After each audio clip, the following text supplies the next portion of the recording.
Sufferers don't care who from country. Sufferers don't care who from town. Sufferers only want to know where the next food coming from. Sufferers don't care about color. Sufferers don't care about race. Sufferers don't care who migrate from where or who living in who place. Sufferers don't care who from country. Sufferers don't care who from town. Sufferers only want to know where the next food coming from. Sufferers don't care about color. Sufferers don't care about race. Sufferers don't care who migrate from where or who living in who place. Sufferers don't care who from country. Sufferers don't care who from town. Sufferers only want to hear where the next food comes.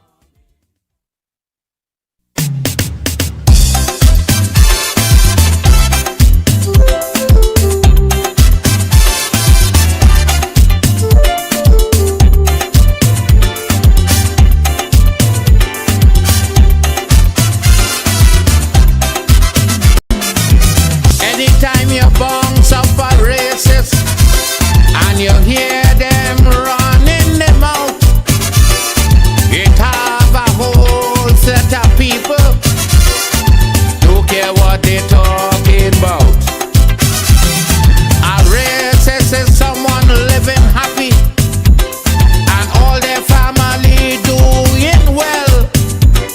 So race talk is really not for people in the ghetto catching hell. Now tell them racist sufferers don't care about color. Sufferers don't care about race.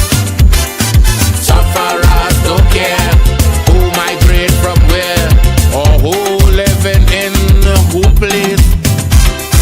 Sufferers don't care who from country. Sufferers don't care who from town.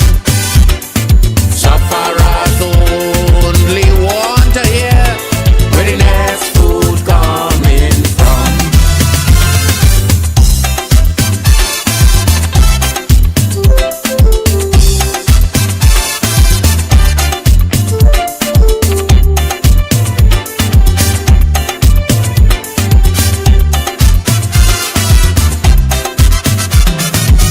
Get up early next morning, go down in the 10 days yard. You see so much different type of people line up with the ID card. Or visit my village called Talparo, where they ain't get no water for years. People don't know the race, yes they don't know the color. With a bucket sit down shedding tears. No, tell them racist sufferers don't care about color. Sufferers don't care about race. Sufferers don't care who migrate from where or who living in who place. Sufferers don't care who from country. Sufferers don't care who from town. Sufferers only want to hear where the next food coming from.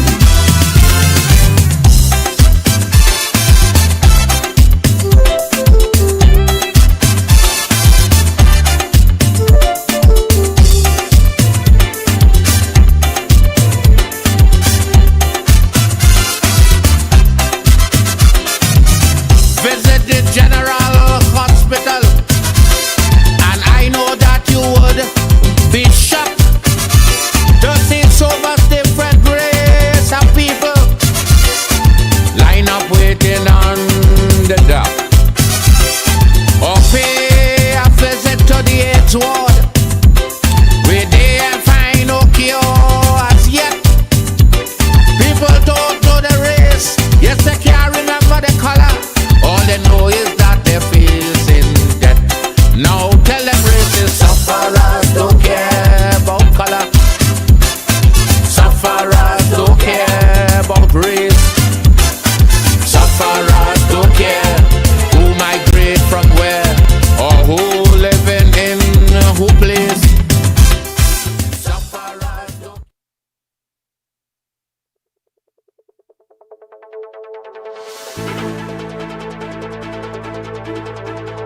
blessed good afternoon to each and every one. Welcome to Facts, Not Fiction. Let me welcome our viewers regionally, locally, internationally. Welcome, welcome, welcome to this program. Actually, we'll be able to take some calls later on, right? Yeah. All right, beautiful. So we'll take some calls from around 7:30, 7:20 thereabout. Let me start first of all by saying, who give my personal information to the Express? That is the question here today. Who give my personal information to the Express? That is what Foster Cummins wants to know. So Foster wants to know who leaked his personal financial information to the Express. And he has hired Ramesh Lawrence Maharaj as his lawyer to investigate who leaked his financial information to the Express.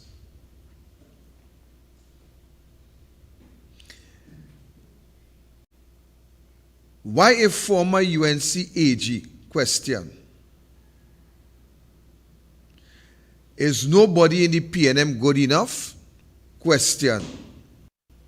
Or is it possible that none of them want to represent Foster Cummins? Those are questions that has been asked within the story that I'm reading from.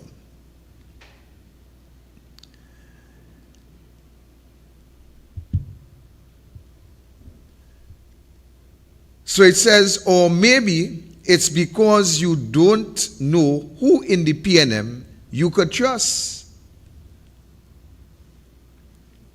What is missing, however, is Foster actually denying anything that was published.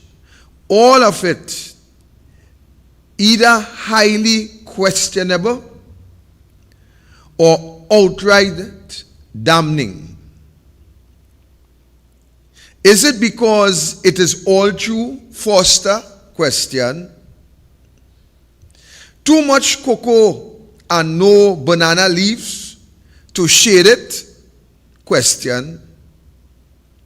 Better tell Ramesh to go get ready to mount a defense, Foster, because police are investigating and the leak may be coming from the man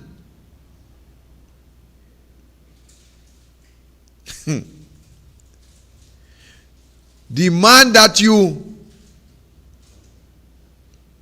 when you went with, I don't know if it's a bundles of dashimbush, a bundles of spinach, a bundles of saive, a bundles of what. So don't focus only on the UNC and forget to check in the PNM.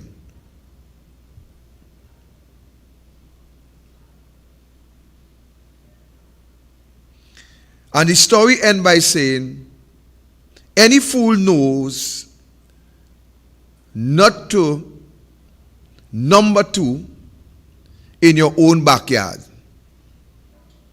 I prefer to use the word. I prefer to use the word number two, right? But that is not the word that is there. And I just skip some names that is down inside this story. So, ladies and gentlemen, I might touch some nerves here this afternoon. I might interfere with some nerves on this program here this afternoon, in this first quarter. Because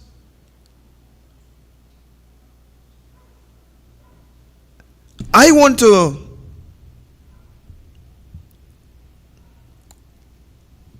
springboard into another avenue coming out of this story. And the avenue that I choose to springboard on this afternoon is why we have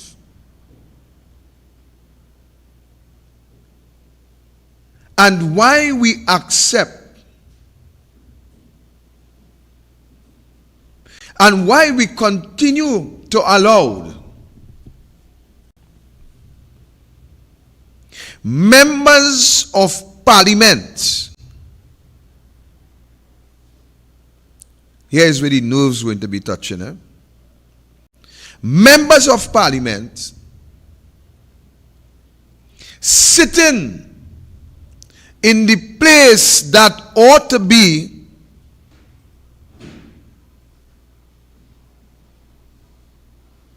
the highest court of the land, the place that make laws for your unborn babies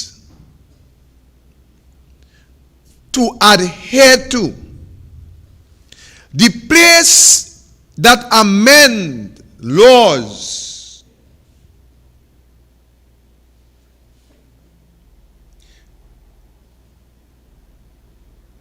the place where all these legislators sit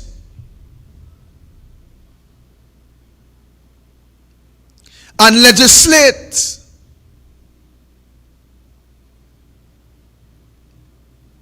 Put together pieces of document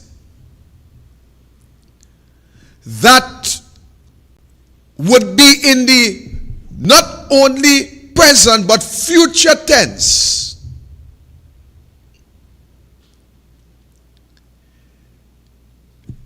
Pieces of legislation that will continue to affect your life and livelihood.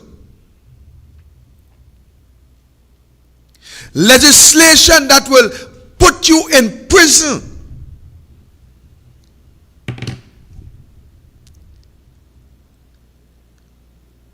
Laws that would govern your everyday movement. Laws that will convict you. Laws that will fine you. Laws that may even ban you. And laws that will keep you in prison for the rest of your lives. And while these individuals that you call members of parliament, who would dress in their fancy suits, with their pretty ties and shining shoes, and drive posh vehicles that you, the taxpayer, would have to fit the bill for. And while they do all this to govern and to control and even to condemn your lives,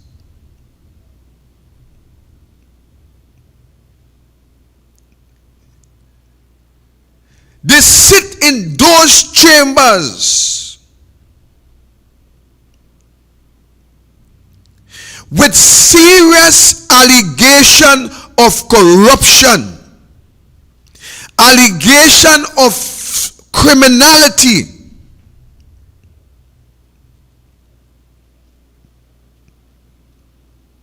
while they vote to penalize and to prosecute you,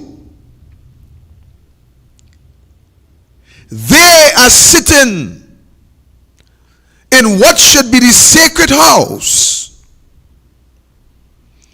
with serious allegations of misconduct, criminal allegations.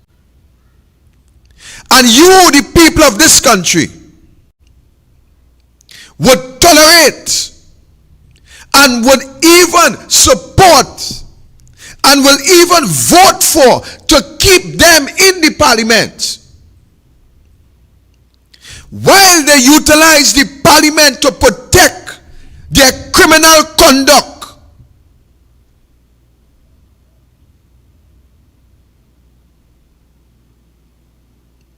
And you, the population, would support, vote for, continue to keep, rally around, and anxious and excited to put on your radio and your televisions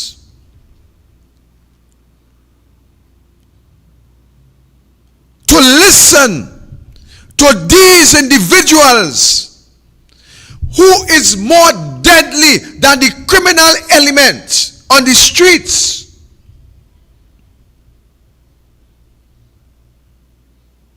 And you support that.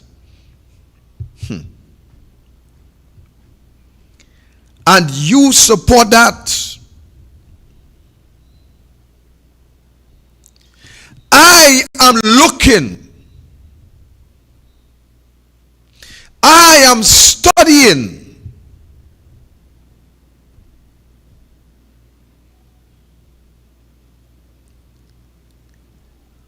And I am going to expose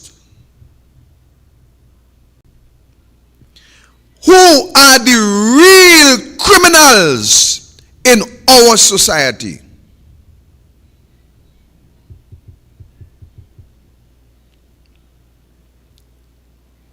I am going to come to you, the public,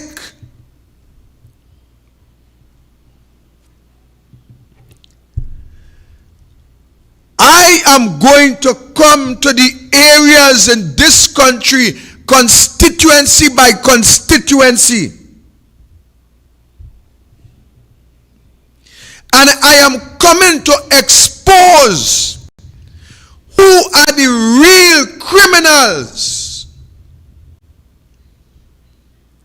and I'm coming to let you know, Trinidad and Tobago,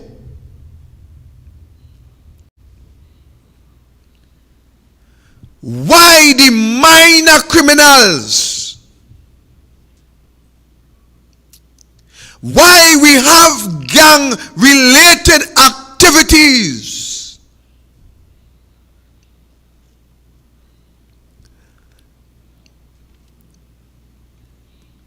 why we have gang warfare. I am coming to tell you why.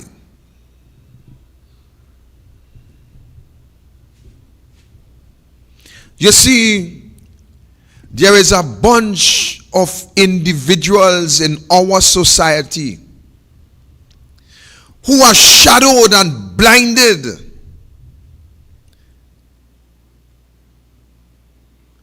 who cannot see further than their nose.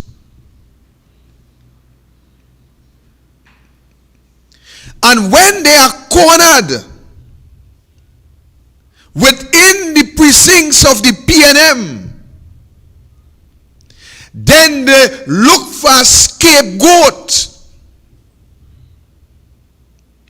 And the scapegoat that they use to escape from the reality and the truth of this crime situation, it is the UNC.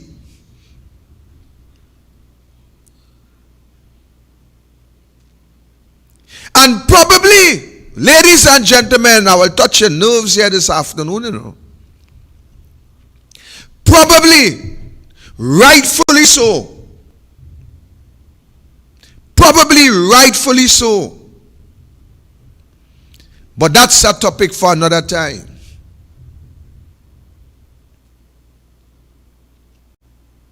We, the people of this country, allow the politicians, members of parliament, members within the Senate,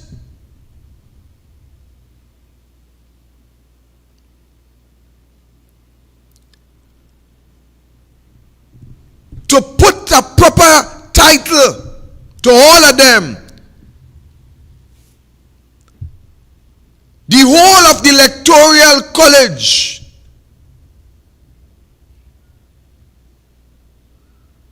we the people allow what is happening while we have members of parliament with serious allegations still sitting in the parliament.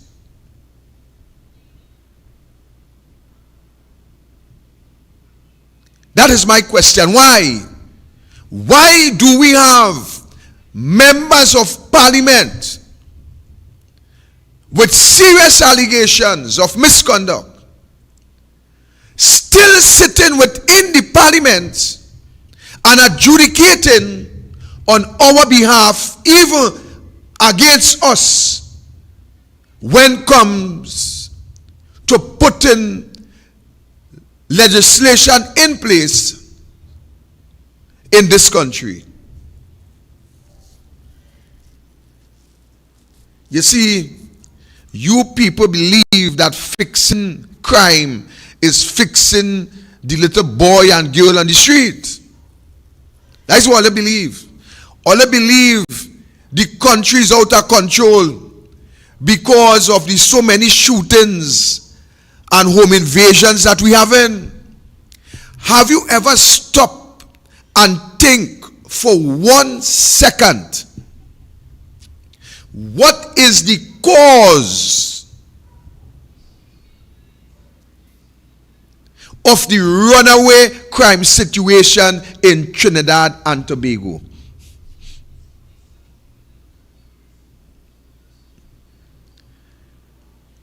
Have you ever took the time to analyze, to investigate, to look into what is the cause, what is the root cause of all that the politician is utilizing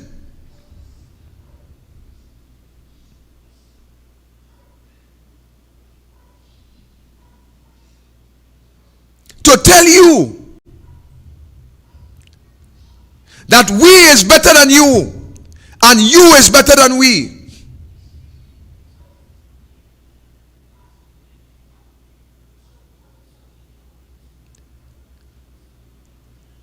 Have you?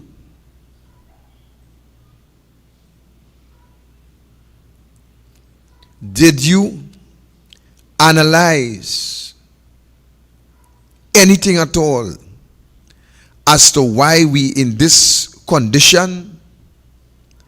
And I'm not speaking about the jokey politicians who utilize the blame game, that is you, and you saying that is us, and us saying that is you, and you saying that is us. And while we play you, us, you, us, you, us, you, us, things getting worse.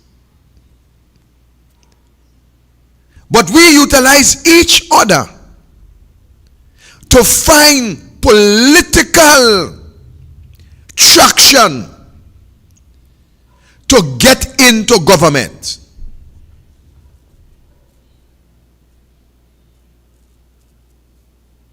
We utilize each side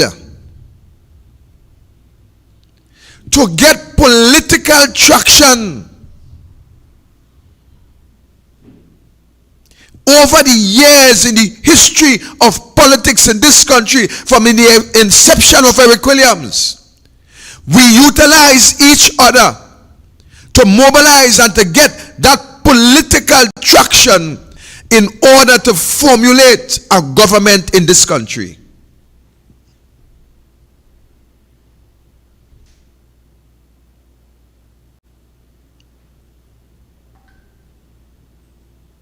You see, the root cause to the problem that exists today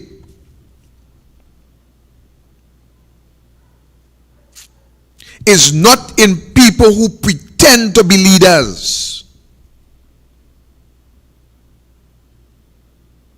It is not in people who utilize an avenue to stay in power.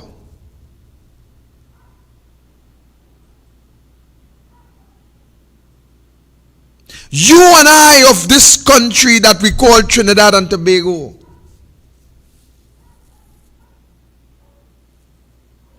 have to spend time to understand what is leadership.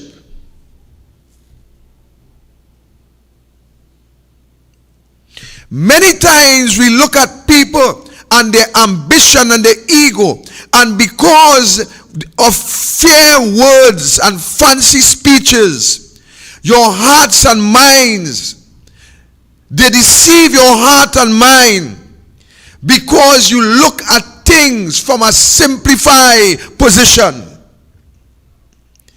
And when you allow yourself to be deceived by fair speeches and fancy words, you would end up in the situation that we are in today.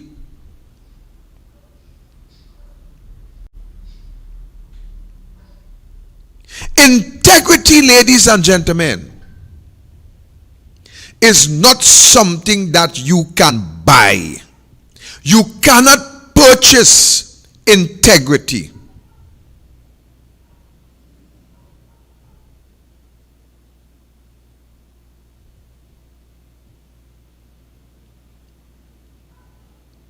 When you look at that word integrity,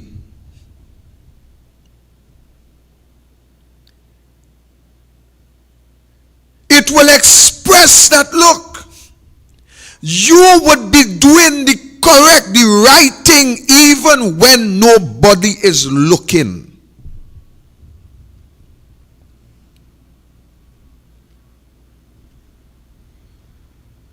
But while we looking in this country, we are seeing all the allegations.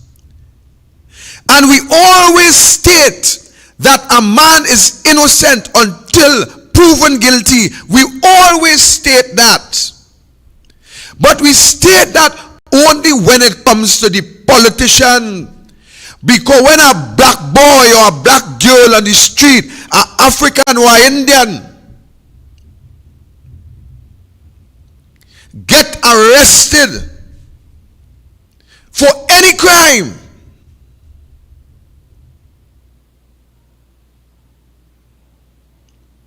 he faces the magistrate. The magistrate placed him on bail or remanded him or her in custody, but they are innocent. They are innocent. According to the law for the poor, they are innocent until proven guilty.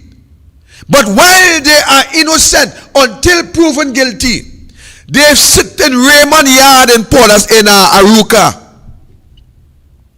They sit in remand yard. Some of them spend years there waiting. And after a long, lengthy trial, some judge found them innocent.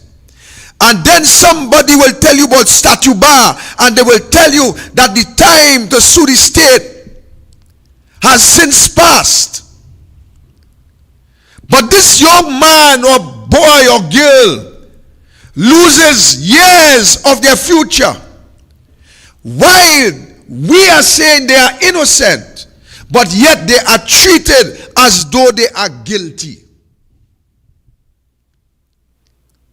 But why would it work for those of a lesser status in society when you compare it to the members of parliament with these serious allegations? Why would it be that when an allegation against Victor Roberts, with whatever crime, whether it be fraud or whether it be murder or whether it be whatever,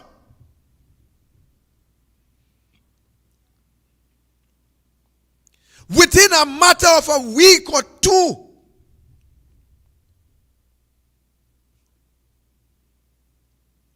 we will hear that a file had been submitted to the DPP office. And in a matter of a week or two, charges would be preferred against Victor Roberts.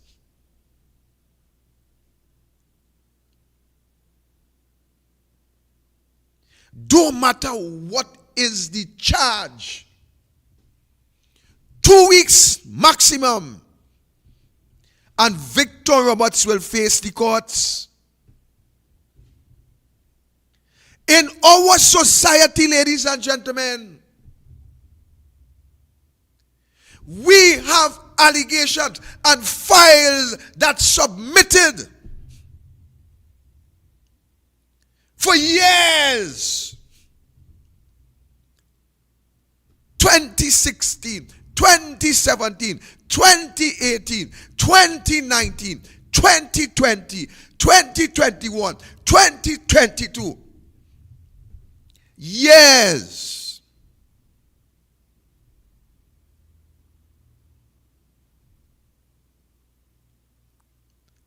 And for some reason, those members of Parliament, with all these serious allegations, cannot come before the courts. I am speaking about years. And if you only ask a question, whether it's by the police commissioner, know what they will tell you?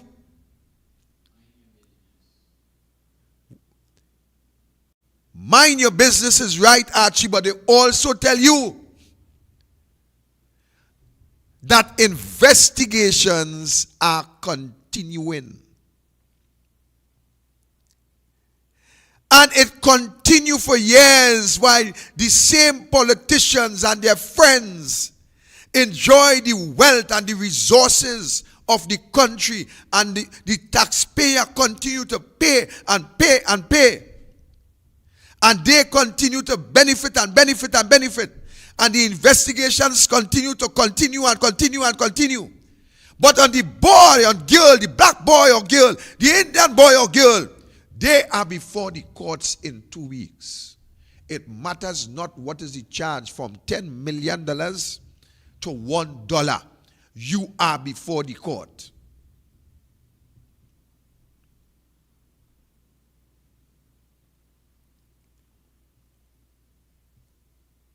But Trinidad and Tobago, do not blame the police commissioner. Do not blame the DPP office. But today I want you, all of us, to blame ourselves for the rotten, dirty, nasty type of politics and politicians that sit in that place. Blame yourself, because you doesn't have the guts to tell these people,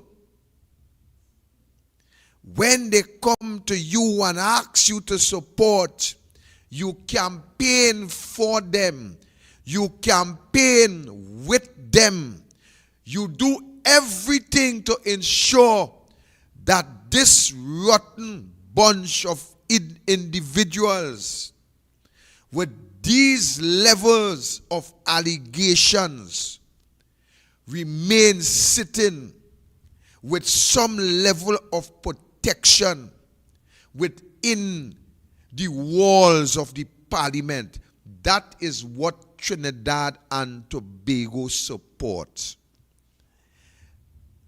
And it doesn't matter to me what you think or what you say here this evening about Victor Roberts. Because if you want Trinidad and Tobago to be a place that you and your family could be comfortable and live a life that you would not have to fear when the dog bark or the cock crow, you would say no to every politician with these serious allegations. Everyone.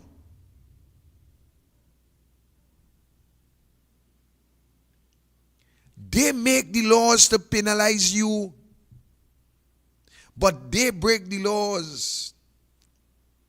They do what they want. And then by some kind of technicality, they escape. Or by some majority of conspirators to defrauding the government. And when I say the government, I'm not speaking about those bunch of jokers there. I am talking about you, the people of the country, because you, the people of the country, have not yet understood. From year go, year come, that you are the government. So when you say government, you refer to those administrators who cannot administrate more than to administrate the taxpayer dollar, your dollar, into the pocket. And then they laugh at you. They tell you who they're dead. And they also said to you that you are a bunch of stupid people. And you know what is really, really, really, really ironic? You clap and laugh and rave every time they show you, every time they insult you, every time they belittle you. You laugh and clap. Ladies and gentlemen. I mean, you remember how they behave? A girl came and danced with me in a carnival band. Yeah. You remember how they behave? I in the band, quiet, doing my little chip.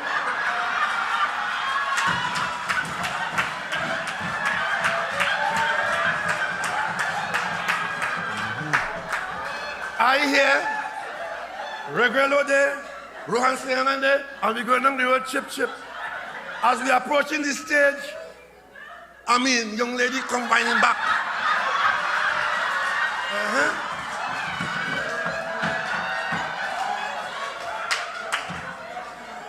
And my singular crime then, as far as the UNC was concerned, is that a woman whined back on me and I didn't run. What a bunch of sick individuals. What a bunch of sick individuals. And that is the kind of behavior that you, the people of this country, support. And that is the behavior that you sell to your children and your grandchildren to support. That is what you believe in. It seems as though that you for yourself have no moral standard in this society. It seems as though that you of your own doing is worse than those that you support. It seems as though that your standard, your moral standard, that it has deteriorated to a point that you would rejoice on things that you ought to be ashamed of.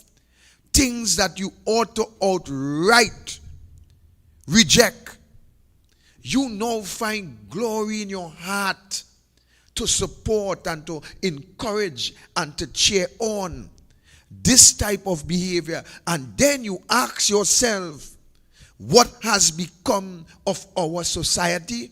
Is that what you asking yourself? You are asking yourself why the youths are behaving how they're behaving. Don't blame the youths here today.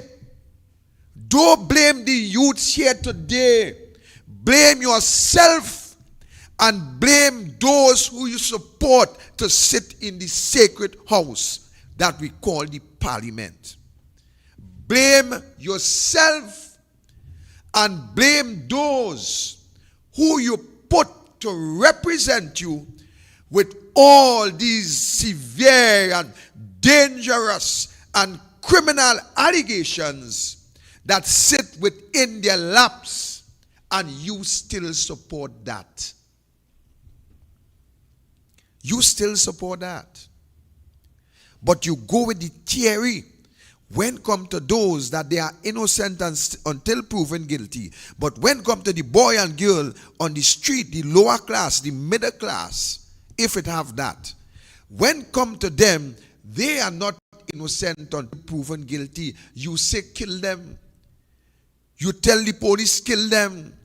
You tell the police shoot them to death. You tell the police to bring laws to execute them. You tell, that is what you are saying. But is that the problem? We have seen the Patrick Manning administration brought all the gang leaders together. And very shortly after, most of them were executed. Did that solve the problem? Did it solve the problem, ladies and gentlemen? Answer your own conscience here this evening. It could not have solved the problem because that was not the root cause for gangs and gang leaders to flourish. It was not the root. So when you kill those, what happened? Many others sprang up. And they sprang up worse than those that was killed. And now you are wondering why these youths will be shooting and killing people without any kind of remorse.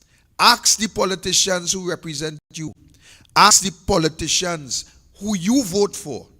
And ask yourself in your own homes why we are at this point in this society. Ask yourself. Because you have supported criminality. You have supported crimes against humanity. You have supported, ladies and gentlemen, the corrupted criminal politicians in this country.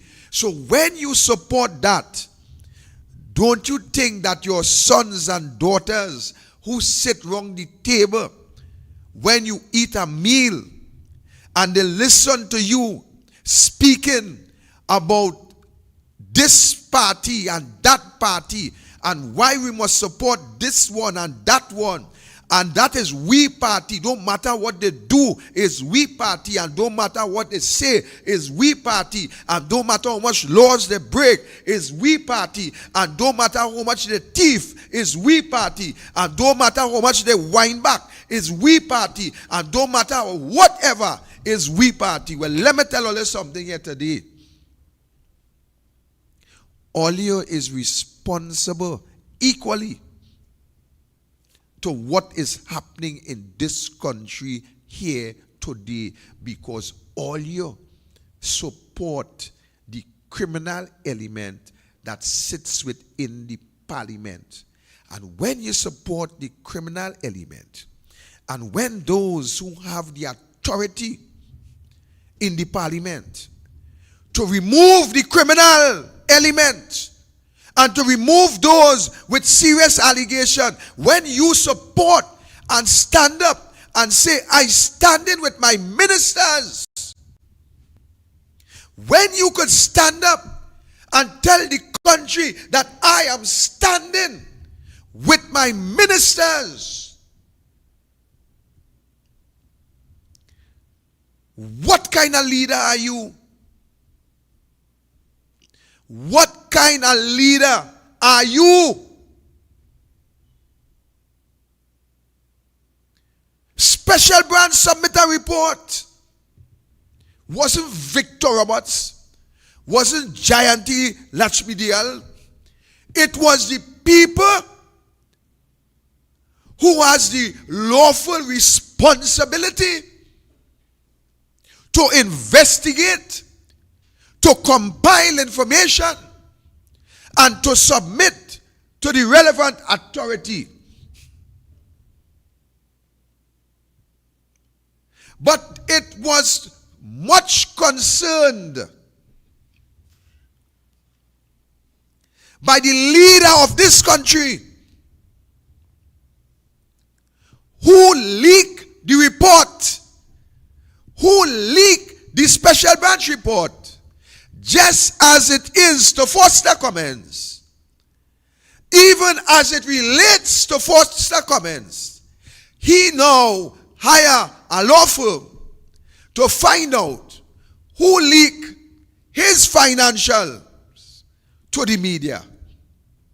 So you see, the problem in this country is not about dealing with the issue, but is about finding a scapegoat to blame for the mistakes.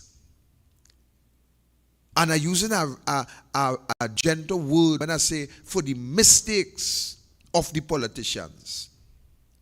We look for somebody to blame. So Foster is now hiring our law firm to find out who leaked the report. While the Prime Minister will tell you that he is standing with his ministers. 2016, we have something with Camille Robinson Regis. 2016. We in 2023.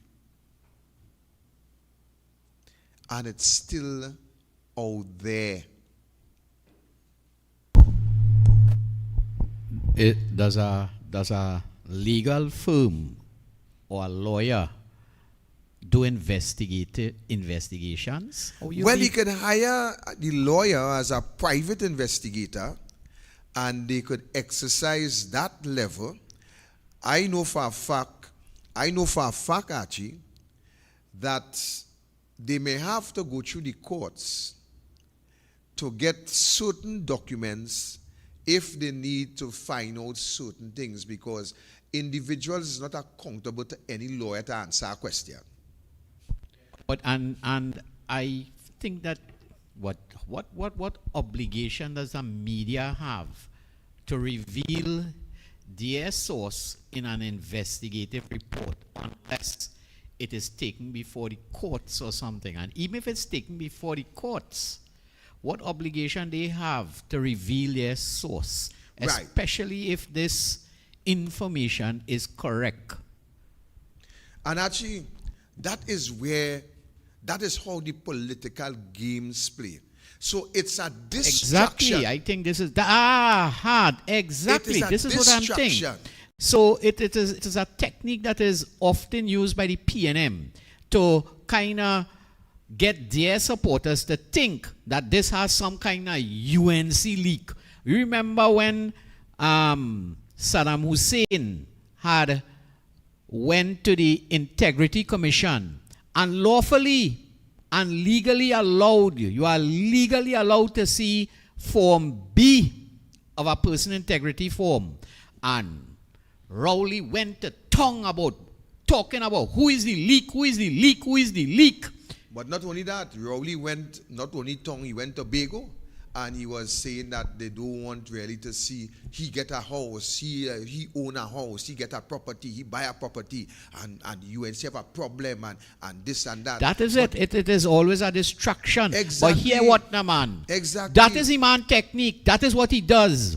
And boy, you know, I didn't want to take up a mic here this afternoon because the kind of mood I in today, I would tell you who allowing a nincompoop and a disgusting waste of time like Rowley and all of them people who skinning and laughing at the UNC. Somebody allowing them to do that.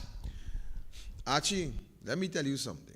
Somebody allowing them to do that. The people in opposition to the PNM is the majority in this country. Who allowing these disgusting waste of time people to be getting away with all these things? People are going to wake up one day and realize that is a good man, you know. And actually, listen my position. Although I ain't want to go there this evening, but I'll tell you something. In this country, the people of the country, and are setting aside the opposition for nowhere, the people of this country, Archie, have to hold government account. What do I mean? The people of this country have to hold the sitting government to account, and the people of this country also have to hold the opposition. Or see, not the account. PNM people you're talking about, because the people. boy, you could put what you want in front of them. You could put dog tutu on them and they'll all good thing, boy. Thing for the PNM give it thing, boy. So it's not the PNM people. But what I'm saying is the majority of people in this country is opposed to the poor governance of the PNM. And they are in the majority. You look at 1986, mash up, 2010, mash up. How it is, what is the cause for this majority opposition people not to be able to oust the PNM? Listen, man, just this year or last year, they had that Tobago elections. Last year, they had that Tobago election. No matter how the PNM cut up and twist up and jack up and direct and do all the nasty thing to try and cut up seat and make 14 and do what they want. When you hear the people opposed to dotishness and nonsense, boy, they nearly wipe them off out of Tobago, you know. And that could happen down here, but why? Why is it not happening? Because, Archie, the people have to hold the government account, and the people have to hold the opposition to account. I will still and will always say that people need to be led. Right, and I have no problem with that. But Archie, let me tell you something.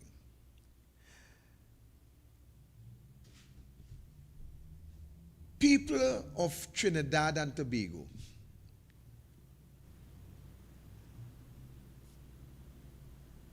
the people on a whole, they has a responsibility. And the responsibility that they has is to ensure that when you elect individuals to govern, you, the people, have to ensure that they govern. And in the absence of that, Archie, what you will have in this country is a government who will do whatever they want to do because they are aware that the people of this country, and I want to borrow Rowley words, they recognize that the people of this country actually is stupid. That is a fact. I can't put it no better and I can't put it no worse. Because Archie, you cannot tell me that the country is seeing what is happening. The whole country is seeing what is happening. and the whole country decides to sit down and probably depend on a few individuals to go out there and die for the sins. You know, you had a cottage meeting down in Labrie, one that you just pull up by the corner, and one of the brethrens down there, we could have seen that he was a PNM, but he looked like an intelligent fella, and he asked you a question. He said, Roberts, what this meeting is about? Is it about you coming here to tell me to choose the better of the two evils? He asked you that question. And, I mean, if it is a person have to be asking a question like this, if I have to choose between the lesser of the two evils, then clearly what the people want is not really emerging. Because I keep saying that the majority of the people in opposition to the PNM government is in by the far majority. Yet they always splinter all over the place, and it's developing already. Right? These third parties are developing already. Right? How it is. We have one common bad government. Ain't giving you water, all kind of thing, taking all your money, going to come and take your house this year. This year, some people going to lose their house, just like how 53 people in Barbados lose their house to property tax. Right? How it is, we can't unite to bring down this government as the Tobago people did. Or is it that tsunami is happening and is going to happen? Actually, no tsunami ain't happening. Then we don't fool ourselves. No tsunami is not going to happen in Trinidad. The people of this country, Archie, needs to be properly well educated in relation to if politics. You ain't getting water in your pipe and man breaking in your house and raping your wife, you still need educating, boy? Well, partner, take it in your ruku kutung tung. The people need educating in politics, Archie. Archie. I can't identify with that, you know. Well, let me tell you this. I can't identify with that. You ain't getting water. Man raping your children. Man thieving. Man robbing you. Man killing you. And you still balling and need to be educated. You know, educate me now so I could vote this government out. No. Archie. It's about time, It's about time. People have to start saying what is needed. Archie, listen this. Education in politics is not just about water in your pipe and bad road and bad infrastructure. That is the effects that will come out either from bad governance or it will come from good governance if a government provides these commodities. Oh, so the UNC between 2010 and 2015 provided bad governance? They still get voted out. Right. But why? And then the PNM, and you're coming to the point, PNM provided bad governance from 2015 to 2020, and boy, they vote them back in. Why? That is what I'm talking about, the root. Why? So you see, because I am always believe that people need to be led.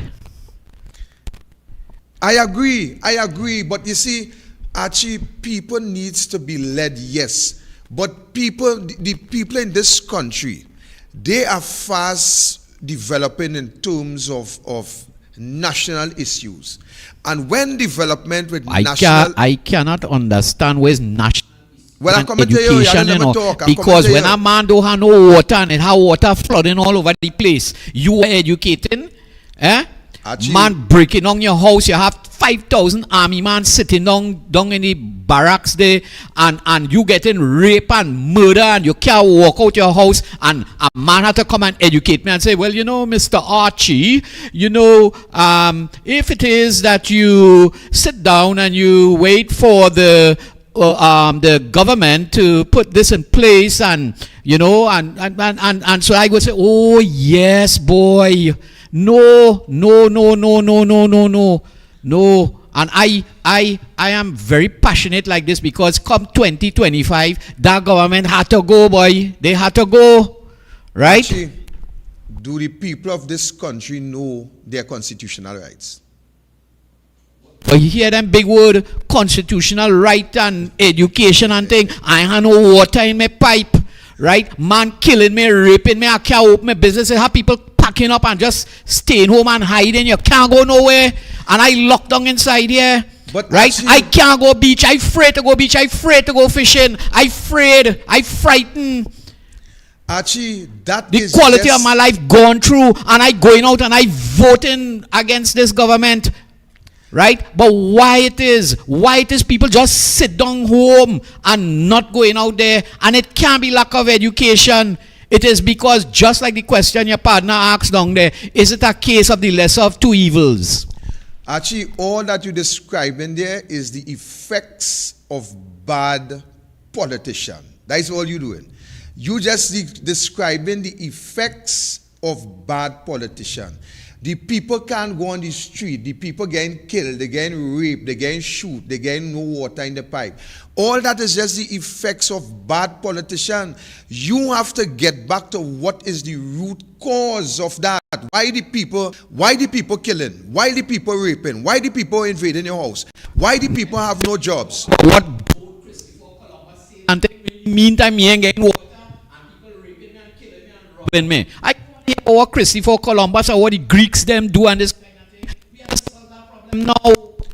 But actually, how would you solve the problem if the... Easy. 1986 we mash up the PNM. 2010 we mash up the PNM and it's easy again. Why they mash up the PNM? Let me debate. Why they mash up the PNM in 86 and in 2010? Because the people saw a leader and a party that they believe could have led them. Right. So what about the party and the leader that they saw that make them believe that that was the way to be led? So hope in someone. They saw hope in someone. Well, let me tell you what I see they saw. What I saw there is that the message that was sent in 2010 and in 1986, it was a message that educate the people to the level to understand that, look, this is what was not happening, and this is the direction we want to take you in. We want to take you into a path where you would be able to benefit from what is available. Yes, 2015 and 2020. We educate people in 2015, and we didn't educate people in 2020. But Rowley said it. Rowley said it's stupid. And I not disagree with Rowley. They were smart in 2010 and 1986, and then they get stupid. All right. So No. So let me ask you a question, Archie. As we debate continue, let me ask you a question. What will make people vote for me, Palosico? Is because I'm looking good or good looking, or is this because of the message that I have sending and the action based on the message I send? What will make them vote? Right. Well, I follow you closely down in Palaseco there. Let's go with you. And I see, like the people see you coming and giving them it and they're saying, but I's PNM and you're still giving it to them. And you keep going back there over and over and you just keep the faith. You go on and you rescue the people when there was drowning and all this kind of thing. You're going through, you mash up your van again. You go in, you're cooking food. You're just there with your people. And almost every night you prepare to come here to speak on the ills. And so they seen a consistent level of commitment and decency and honesty about you. And I think you're gaining a lot of traction down in Labrie, and I mean I would not be surprised on a one-on-one that you beat the PNM down there. You make me laugh.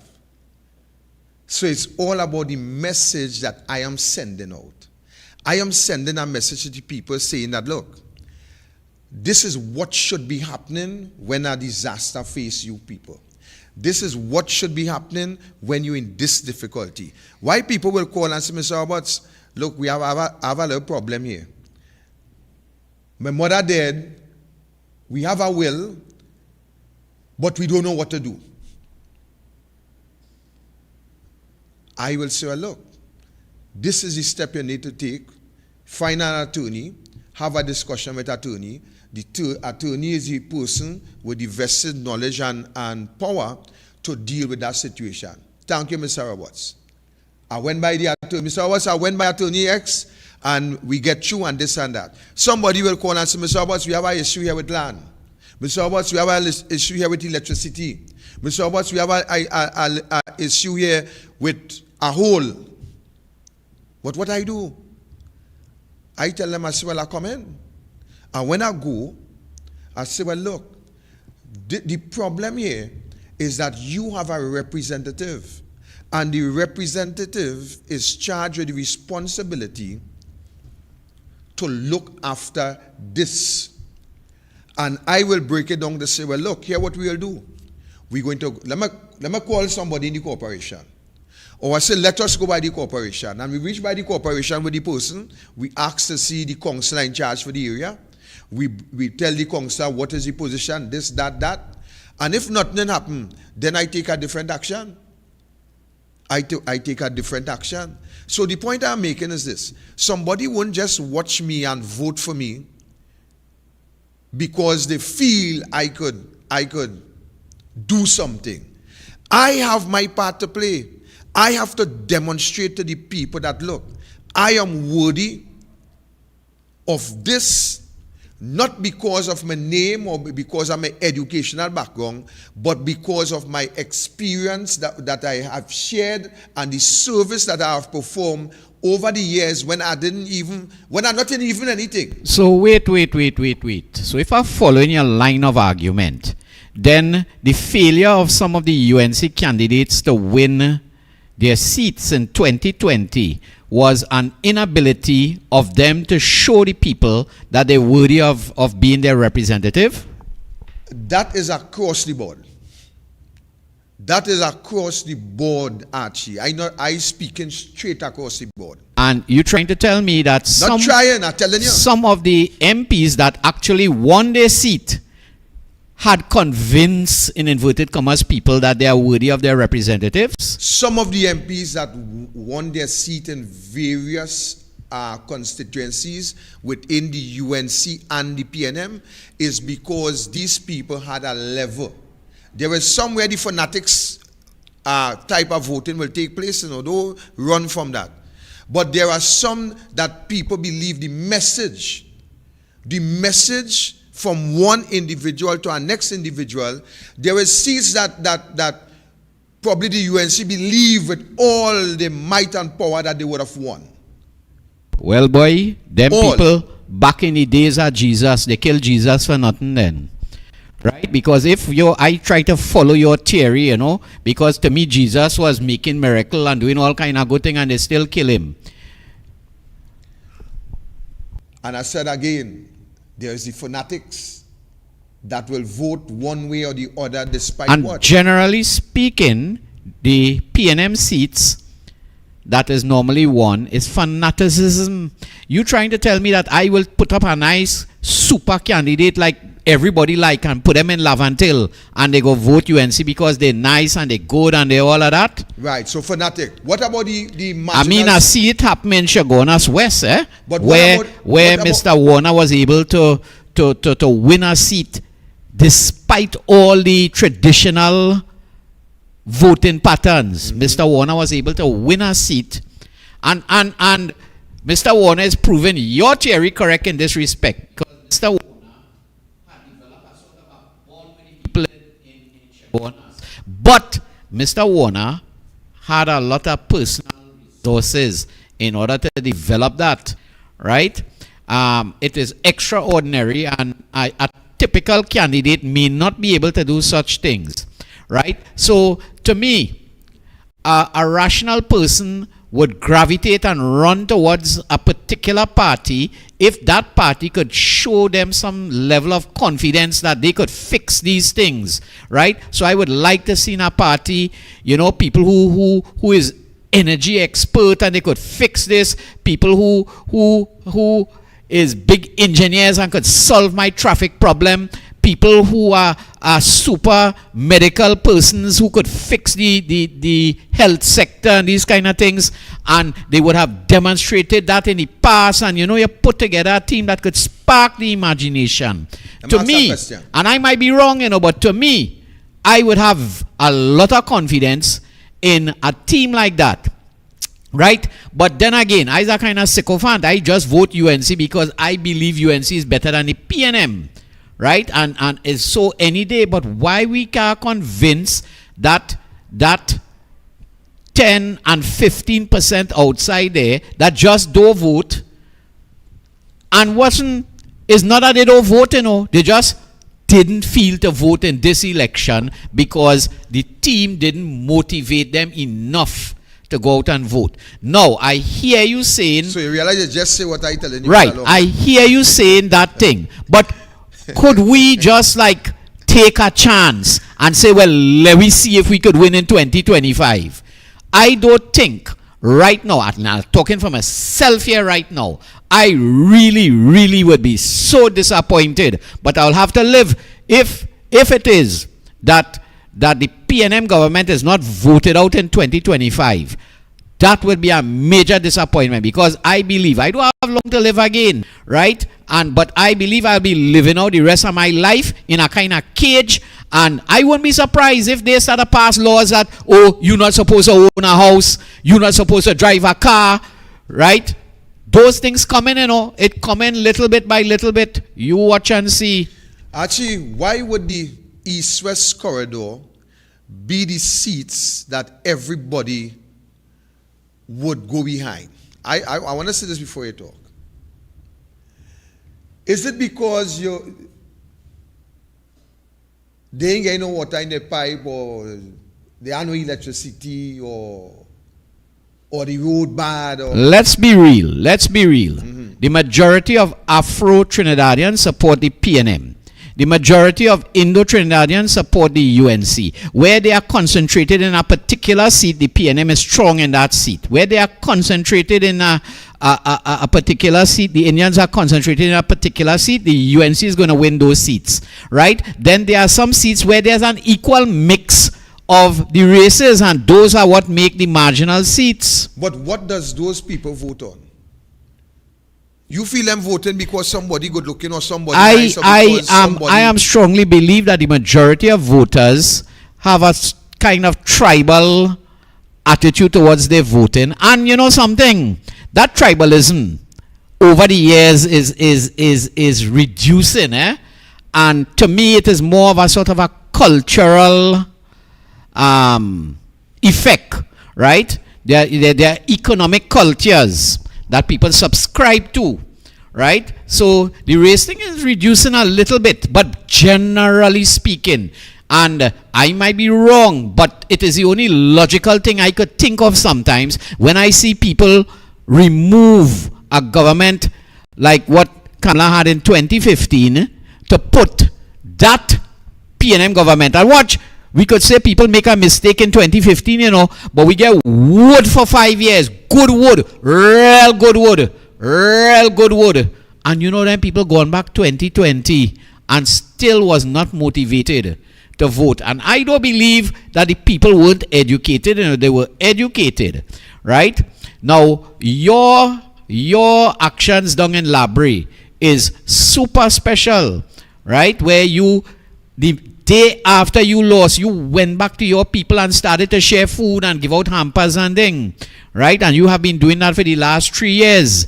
So that, of course, that will give an effect. But how you would feel after all of that in 2025, they cut your tail by 2,000 votes still. Normal. And we out of government. I am going to feel normal if that happened in Labrie. Yeah, and then we will do the biblical thing and struggle to try and make sure the people get a little hamper, right? And then come on these programs and cuss the PNM, and well, them laughing. Every day I just put up on my Facebook a picture of them laughing, and I don't put that up to hurt the UNC and thing, I point that up to her to all of we to see how them laughing at us while we talking stupidness about who this and who that and who this and who that, and them laughing away, boy. They laughing away. You see, actually, let me tell you this. The yardstick that we have to use in the marginal seats. You see, these are seats that the UNC won at some point in time. So we can't place those individuals there as fanatics, because the UNC won some of these same marginal seats where the same African people living in.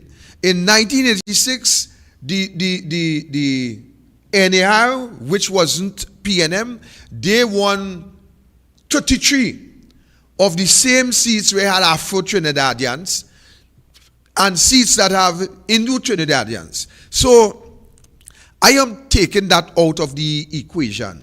The people in this country, they need to be educated properly, a mass percentage. They need to be educated in political affairs, because when you will see people voting on ethnicity and people voting as African, so I vote in the African, it's because these people are uneducated. Actually, that is the fact. That is the real fact. Nah, disagreeing on you with that, because in 2010 we voted them out. In 1986 we voted them out. So you can't tell me they was educated or whatever, right? You can't tell me that, and then they get stupid in 2015.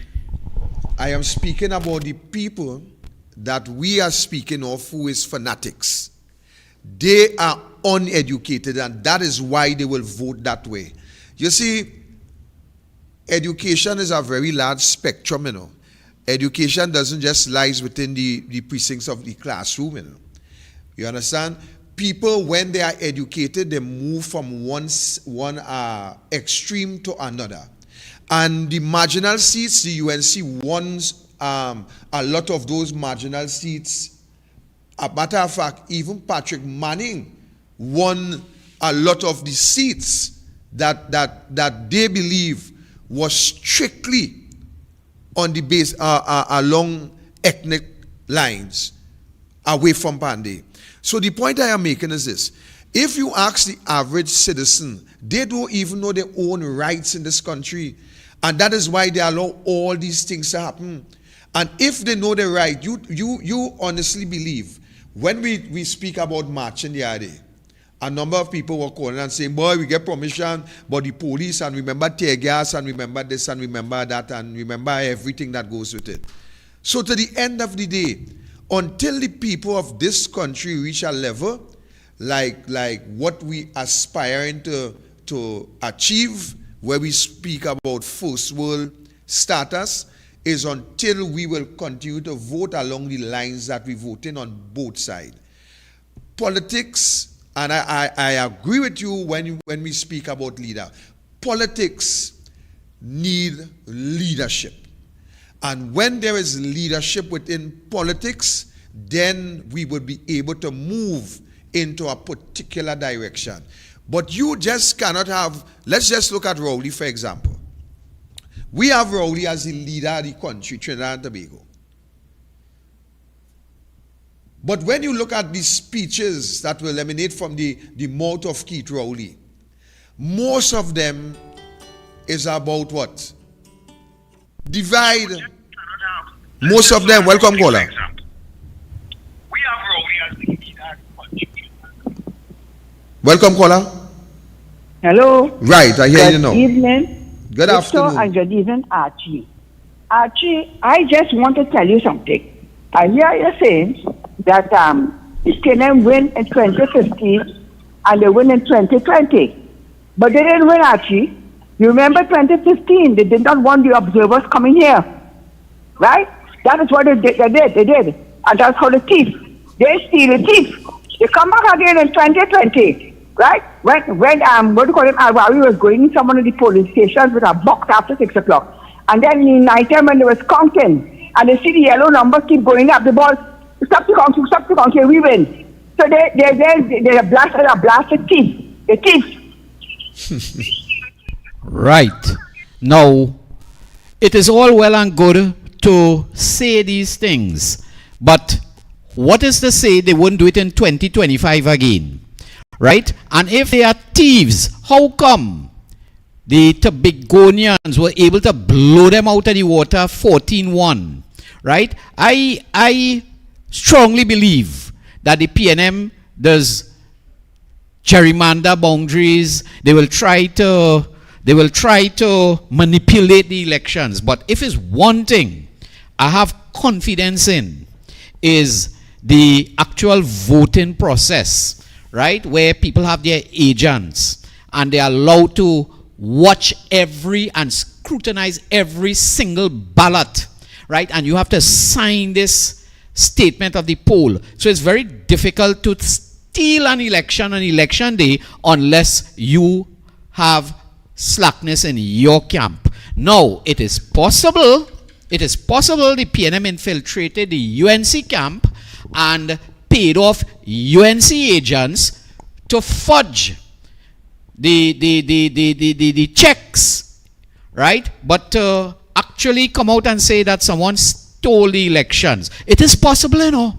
It's possible, but you have to prove it. You have to show it, right? And then, what are we doing for 2025 to ensure that these things don't happen again? Because that caller could very well be right, that they thief the elections. But I'm not going to just sit by and just say, well, in 2025, we go try again. What if Rowley come and he say, no election observers, right? When he said no election observers, what did we do, right? Did we appeal? Did we call Barbados people and say, well, still send somebody, that kind of thing? We cannot leave 2025 to chance like that. If it is, we suspect the thief in us. It's not all well and good to just say the thief. We take the call. Welcome, caller. Welcome, caller.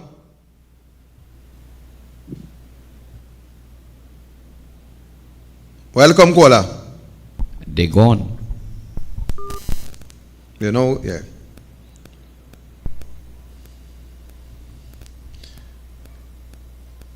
Still there? No, we lose that call. Right.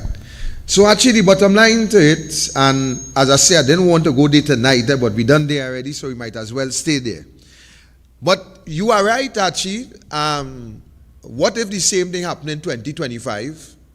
What would we say that they steal again, and what comfort would that have to the country? Welcome, caller. Hello. Hello. Good night, caller. Hello. Go ahead, caller. We hearing you. Caller, you had to load on the radio or your TV or whatever you have on. You had to load on that and talk on the phone. All right, we take our next call there. Welcome, caller.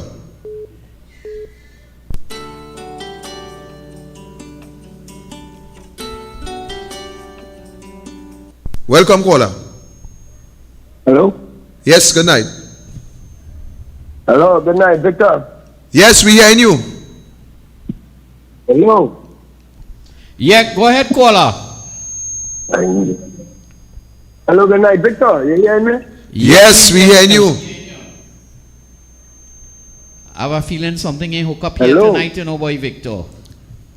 I have a feeling I hook up things wrong side here tonight. Yeah, I think I hook up things wrong side.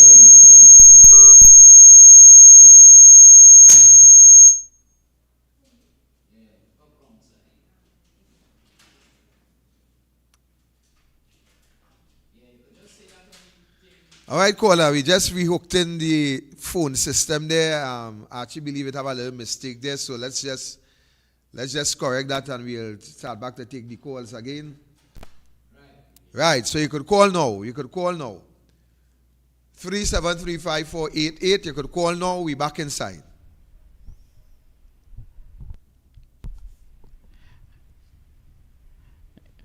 Callers, you could go ahead and call now. Yeah, Archie. So if the same thing happened in 2025, what would we say? Welcome, caller. Yeah. Good night, Victor. Good night. Archie. Yeah. You getting me in there, Victor? Hello. Yeah, go ahead. We hearing you. You go ahead. Okay then. Martin, I think you're getting tired up here now, actually. What happened? We tried to win an election. And you see that separation, I hear it subtly coming through there. Cut out that. We could win the East-West corridor. This told the election, as Mr. Cruz just told you, this told the election, they extended by an hour and everything to facilitate the PNM to win that second election. They would have won the first one. All right. Marginally, they did.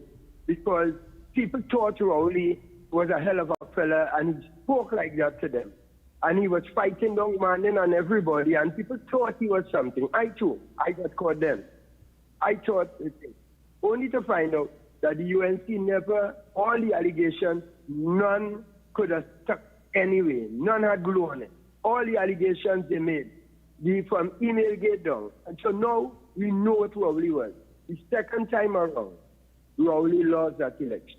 They did steal the election. There were plenty, discrepancies in that election. However, we let it happen.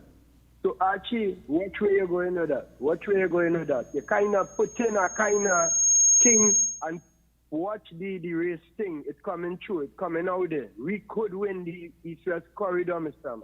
We could win it, and not we could. We are going to win it. We are going to win it. Thank you, caller. Okay, man. So the lines is open. Well, we say that in 2015, we say it in 2020, and we're saying it again now.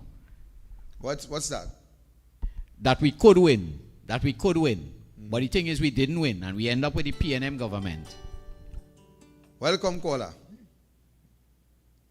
Hello? Yes, caller, go ahead. Good night. Yes, good afternoon, Mr. Victor and Mr. Archie. Yes, sir. I just given you a point here that is people just underestimate the power of the media. Elections, that media, that this ghost media that we have, they don't bring out the truth. And that is one of the biggest influencers. Every morning, people are conditioned mentally. The headlines say this, the headlines say that. And as that begins to develop in an individual, the situation could turn in their mind. But if the media was put in the truth, considering the country, people would automatically make different decisions. And the media has a plan of a game, filthy game, which they call this play, of misinformation online. And lying, cater for PN. So this media have a very strong part in how it causes votes. Every time they just bring out a bogus poll, they always bring out a poll, right? This one winning, that one winning, the next one winning. They put out a bogus poll. That's what happened. Media have a very mischievous and disgusting way. And we have to stand against the media. I always say since 20 every day, don't buy it. That is disgusting and lying. And that is, well, just now you will see who win it. Have a blessed evening. Thank you, caller. Yeah, and Victor, that caller is correct. Eh? The media has a lot of influence. But what I'm saying is, the media is still there. They're going to be there till 2025. They're going to be there after 2025. Right? I think we're getting a foreign call here, boy. Yeah, take it. Yeah. Welcome, caller. Hello, good night. Good night, good night. Good night. Good night, Victor. Kyle here. That sound like Kyle, boy. Hey. Man from the Privy Council, boy. My brother, what's Yeah, happening? It is 1 o'clock in London right now, and I can't sleep because I'm still on Trini time. So I decided I'm going to call and harass all you. Good. Most important, man. Great to hear your voice there all the way from London. Yeah. How things? I just called because I see since I've left, I wanted to talk a little bit about this issue with Minister Hines and the judge, and that the judge has now put out a statement where he has essentially spoken about Minister Hines making very, very stupid comments in relation to his judgment in the Brent Thomas affair. And I want to say that is a very, very dangerous development in our country, where a minister could just because his ministry and government got a disfavorable judgment against them, could make stupid and wild accusations about a judge or people in the judiciary having friends who are criminals. Yeah. That statement was reckless, it was careless, and it seemed only made to undermine the public's confidence in the judge. Imagine you have to have a judge making a statement, having to come out and put out a statement to say, I have no friends who are criminals, in order to defend. And what is astounding to me is that the government or the prime minister continues to keep this gentleman as the Minister of National Security. Is one thing to be incompetent and you keep somebody who is incompetent in a position. Is another thing entirely to have a minister who is now intruding into the affairs of the judiciary. And really a minister of government has no place in criticizing judicial functions. I mean, a judge is open to criticism and judgments are open to criticism, that is fine. But if a minister wants to challenge an order of a court or a judgment, then you have to go by way of appeal. Right. That is the way it's done. Right? So I really have a serious problem, and I think I'm going to write something about it, but I have a real serious problem with that development. I saw it. I think I was on the way up to London when I saw the judge's statement, and it really shocked me into disbelief that is where our country is now, because you see, that is a step towards a total dictatorship. The only thing standing between the country and dictatorship is an independent judiciary. Yeah. And I already have doubts about the veracity of the judiciary, but so far they've stood the test of time. And but now with this is really the government lurching into areas which they really ought not to be. Right. And if it is ministers now could just openly attack judges without any fear or remorse or repercussion, that's a very, very dangerous convention. And, is that contempt of really court? Needs to speak out about it. Attorney, is that a sort of contempt of court? There's a very, very, very small jurisdiction where disrespecting a court could form a contempt. I mean, contempt is really where you disobey court orders. There was no court order against Minister Hines, and Minister Hines was not a party before the court or anything like that.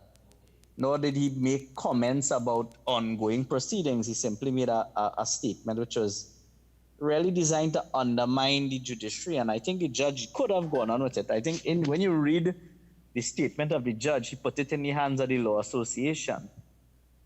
He basically said it's up to the Law Association, because the Law Association could refer him to the disciplinary committee, these kind of things, because he is a lawyer at the end of the day. But I think the real question has to be, what is his political responsibility for his foolish statements? The population must hold him accountable and force the Prime Minister to remove him as a minister, not even just as Minister of National Security.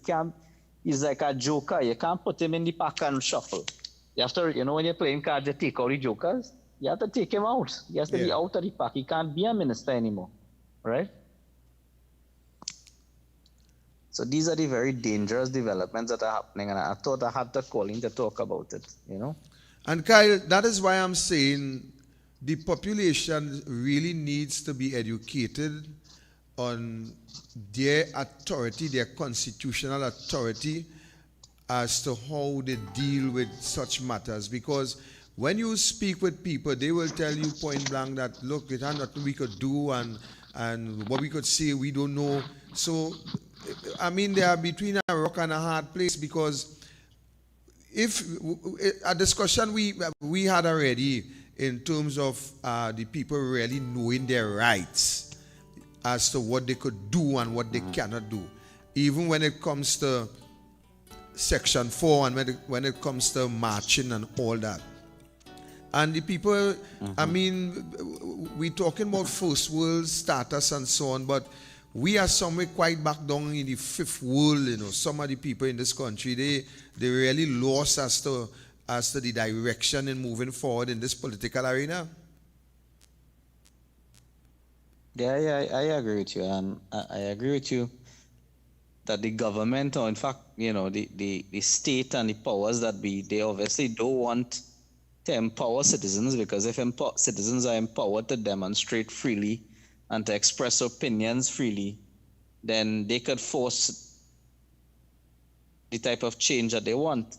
One of the reasons I feel that I'm beginning to suspect that the Prime Minister is leaving Hines there is because the government really doesn't care about crime, and it benefits the government when the population is in fear. Mm-hmm. Because you see a population that is poisoned with fear is very easy to control. Exactly. Remember during COVID when everybody was afraid of a virus, how we were willing to surrender rights. They tell us put on masks, without question we put on masks. They tell us get vaccinated, without question we got vaccinated. They told us we had to stay in our homes, without question we stay in our homes. They told us we had to shut down our businesses, without question we shut down businesses. They told us we couldn't hug, they told us we couldn't shake hands, they basically controlled every facet of our life because we were in fear. Yep. I mean, science is starting to prove that not all of those things really made a difference. Yeah. Right? But the point of this discussion is that fear is the best tool of the oppressor. Dictatorships thrive in a society with fear. And the best way to engender and infect a society with fear is to allow rampant crime. So if crime is rampant and all you are studying is all that a citizen is concerned about is locking his door at night because you don't want invaders and you don't want intruders coming into your house, then you don't have time to take on, economic policy and energy policy and financial and fiscal policy. You ain't studying that because you're studying to make sure your door closed so that somebody don't kick down your door and interfere with your family and rob you of your possession. Yeah, and therefore you are gripped by fear. You have no time to really criticize the government and any other macroeconomic or macro social policy. So the question that I'm starting to think about is, does the government really want to solve crime? Does it really want to free the population from fear? Because if you free a population from fear, then the population becomes a very resilient and vibrant population. Do you want that? And I think the government does not want that. It wants to keep us suppressed in fear. That is why they deprive the population of legal firearms. They don't go hard on crime. They keep the most incompetent Minister of National Security the country has ever seen in office. They have a commissioner of police whose only solution to crime is pray. And, one really has to wonder what on earth this government agenda really is. It is very frightening when you think about it. And you are quite right. And I started off the program by stating that we need to look at the root cause as to why the criminal element is activated in the way in which they are. And we have to come up with plans and policies to deal with it back there, because what we are experiencing now is not a last night and last night scenario. This is a scenario that we have left to deteriorate to the point where we are right now. And a matter of fact, when you have so many government ministers, so many MPs involved in allegations of corruption, and yet they are still allowed to sit within the parliament, they are not asked to go and clear the name and come back. And we just try to see as best as how we could cover up those allegations and distract from those allegations. And we continue to have these people in front of our face at all time. And I mean, what would you expect the rest of the population to do and to believe and to act? Because it seems as though it is quite all right for the politicians who sit in the parliament to do whatever they want and get away with it because they have some sort of protection, whether from those in charge or from the standpoint of the leader who will say, I stand with my ministers despite what the situation may be and what measures it may warrant. We are seeing that it just continues to be swept under the carpet, and therefore, I mean, nothing, it seems as though nothing would ever happen to all those investigations that is existing from 2016 and even beyond, and we have no sunlight in our vision in relation to the situation. Well, I mean, I agree with you fully. You see, sometimes you have to take a economic analysis to the problem. Economics tells you that people don't do things unless they have an incentive. What is the incentive to solve crime? I mean, when you think about the Commissioner of Police right now, does she have an incentive to go after the government or go after government ministers who are involved in corruption?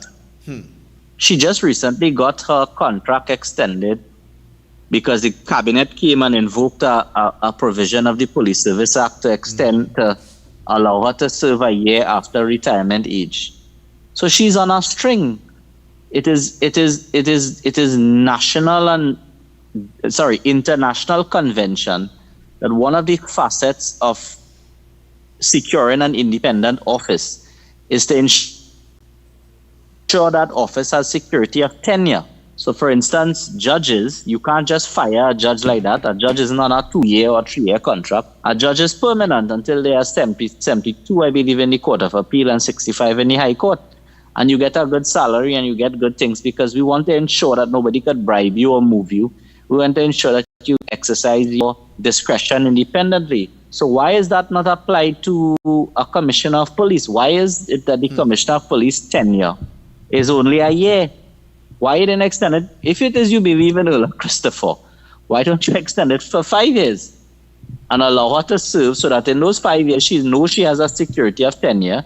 She knows that when she retires, she will be very well compensated so that she has more incentive to act independently. Right? But you see, the problem is that the PNM has control and gripped the police service such that you ever notice that every time a commissioner or many commissioners or former policemen, when they retire, they end up somewhere on some PNM state board, or they become a PNM minister, or they get some PNM work or some kind of thing. They've created a culture in the police. They're creating a culture in the police service that if you treat the PNM right, you get taken care of. And that unfortunately is another dangerous. No police service is going to have any incentive to go after the PNM because you'll get blacklisted and you won't get the benefits that other officers have gotten. Right? So you see the kind of dictatorial tendencies or totalitarian tendencies that this government is creating. And not only creating, but it's really instilling in our population. Yeah? Correct. So anyway, let me leave you with that. You all have a safe and enjoy the rest of this show. I'm going to try to reset my clock, my circadian cycle, so that I can get some sleep. But I really are struggling with this jet lag here. But you all enjoy yourself. Thank you, Kyle, and be safe out there. Hoping to see you back here soon. Yep. Go ahead, caller. Welcome, caller. Good night, Archie. Good night. How are you going? Silver Fox here. Good night, Robbie. Yeah, Fox, what's happening? Yes. You believe the population of Trinidad and Tobago really want to move Christopher Rowley from that situation right now, from power? You believe they want to move them for power? Look. Recently, you had a march in Trinidad, right? 300 and something thousand vote for the party that you're following right now, the UNC. And right now, you have over 400 and something thousand people for that party right now because people not agreeing with what's going on in the country. And where was these people? When was your march? Where these people put their head? They came out and march and said that they're satisfied with what's going on in the country. No, they sit down there because They don't believe that you, Victor Roberts, they don't believe that you could bring them out. They will come out with somebody else. They won't come out with you. But them are coming out for me, and they're coming out for me, and you know, they're coming out of safe Trinidad and Tobago. And they're sitting there, they're just sitting down there. This is the same thing Auntie said. We have to get a leader to bring them out, and then everything will change. Somebody has to bring them out. Because they're not coming out with you, Victor, because they believe that you is not the one. Even though you have the best option, and you're the best option right now, they're not doing it. What's the behavior? What's the behavior towards coming out? We have to give Jackie Jacket and Jimmy Jim Boots and not come in. Right? All the pressure they're going through, Victor, they don't care still. We don't care. We don't care about ourselves. We don't care what's going on in the country. They are big people. They are not children. You telling me about we have to educate them? You dying day by day with all kind of different complaints. Nothing in the hospital. And you telling me that these people don't understand what's going on? Everybody understands what's going on, but they're afraid, Rowley. They're afraid the black man. Rowley just rough them up. And they're sitting down there and waiting for 2025 when it will not have nothing again in the country. You have to get up now and save the country. And nobody's getting up. Everybody keep it meeting. Right? Philip Alexander, all of them, when to come out, they're gone in place to see if they could do what, because they feel people will vote for them to gain power. But Philip does remind me of nobody. Thank you. Thank you, folks. You have a next call, Archie? Not right now. Well, I think we'll have to leave it there. It's 8:15. Somebody trying to get through. I seen a foreign call.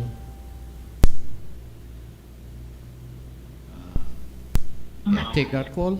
Yeah, if you get it, take it. Welcome, caller. Okay, good night. I am a UN supporter. Local government election is coming. Yes. Okay. I am a UN supporter. Local government election is coming.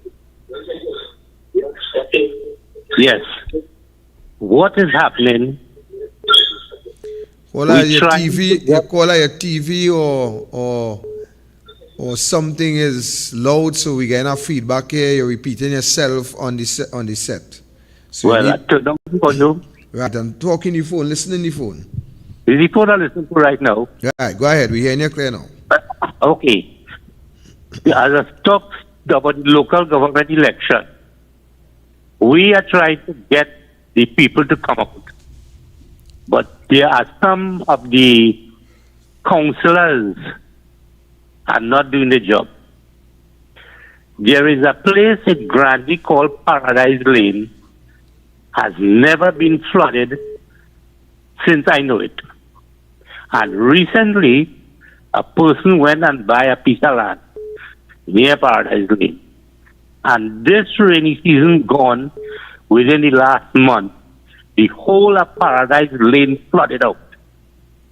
When they talk to the person who in the area, Mr. Jutram, when they talk to the person who grade the place, they only seen about itself. And we are going around asking people, come and give you your support. That is the foolishness we are hearing. Thank you. Thank you, caller. Welcome, caller. Hello, good night. Good night. Who don't hear does have to feel. I talk for years. So who live, and who dead. That's what Rowley say. Thank you, caller. You have our next call, Archie. We just take them calls and then we'll have to leave it there. All right. Well, it seems as though the calls has slowed down. It was really hectic while Kyle was talking. I don't know. Yeah, but it seems as though we could All right. We're getting a foreign call here right now. Welcome, caller. Hey, Mr. Roberts, good evening. Good day. I'm good calling day. here from, I don't know if you remember his voice. Yes, of course. Yes, so I'm calling here. I'm listening to you this evening, and I'm just in retrospect looking back at the history. You all were engaging how the country had moved forward with the NAR and stuff. Mm-hmm. And yes, and you're right. Education to the people through policies and ideas that will take the party forward in forming a new government. You had the NAR in 1986, as I said, they had a document called Platform for Democracy, which was a document that they used to campaign on and to bring the country together. Mm-hmm. And they were able to unite the country on that aspect and get an election and win 33 seats. The same thing maybe you need it again. You need a party structure.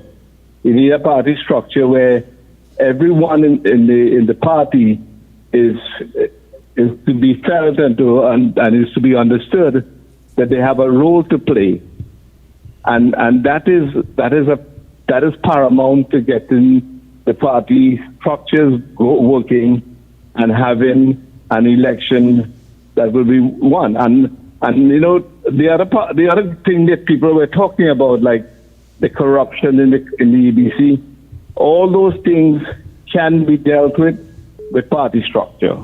Mm-hmm. So, in a nutshell, I would say the party structure has to be functioning, and everyone has to have their role and to bring their ideas to the national forefront and awaken the country.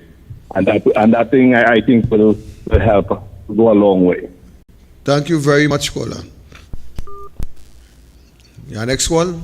No. Thank you, caller. And I can remember the document that you speaks of. You see, election is not won by luck and it's not won by chance. You cannot win an election on hope, that I just hope I will win. Let me take the call. Welcome, caller. Good night, Archie. Good night. And good night to Victor Roberts. Yes, sir. Good night. When we looking to start back the next March 18th? Soon, caller. I have a different plan. I will talk to you about it. Well, are you ready, you know? Yeah. But I am going to do some educating. I am going to do some educating on a different level and on a different platform. Because I recognize from being outside there, I think I recognize what is needed. And I mean, people has been calling and indicating so many different ideas. And I think that some of those ideas is brilliant. So we'll talk further on that. All right. I just short man who was pulling the crowd. Yeah. You remember me? Yes, sir. All right, well. So all the best to you all and organize it as soon as possible. We can't let this thing lay down too long. And text me, we will talk. Remember my number, let me just give it out again. 316-4468 is my personal phone number, so you can call and we will have some discussions as we move forward. So I think we'll have to leave it there this time. We'll be back. I have Victor personal number. Yes. I'll put it out there for the general public. Okay, boss. All the best to you. Yes, brother. Take care. So actually, we'll have to leave it there this afternoon. We'll be back here on Tuesday, please God, God's willing. And I will enlighten the people some more as to the steps forward as we go along. So, as Archie Douglas Politics Sunday? Yes, I saw Mr. Roberts well preparing for his show, organizing all his videos and thing already. So, that looking like it on like corn. All right. Any other announcement before we? Yes, we have press briefing on Sunday, and all roads lead to Gasparillo. Gasparillo Composite on Monday. I can't recall the speakers right now, but obviously the leader, she would be the feature speaker, and the lovely MP, Miss Anita Haynes. She would be speaking. I can't recall your other speakers right now, but Monday night forum, Sunday press conference, and Douglas politics. So there you have it, folks. We will leave it here for tonight. So be safe. God bless. We out of here.